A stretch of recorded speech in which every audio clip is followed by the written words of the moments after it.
how you can fix Siri not working on your iOS 18. Now what I mean by that is when you try to use your Siri, you'll get an error like this. So to fix this, what you'll need to do is go to your settings. After you're on your settings, scroll down till you find Siri. Now after you're on Siri, before I teach you guys what to do next, if you are new to our channel, head down below and hit the subscribe button so you don't miss out on our future videos. Also press the bell icon so you get notified when we release our new videos. Now let's continue. So now what you'll need to do is here you will see under Siri requests, talk to Siri.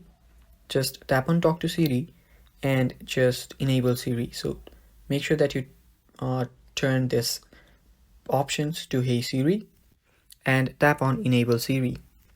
After you do that, what you'll need to do is set it up, and after you do that, just make sure that you toggle this button on too.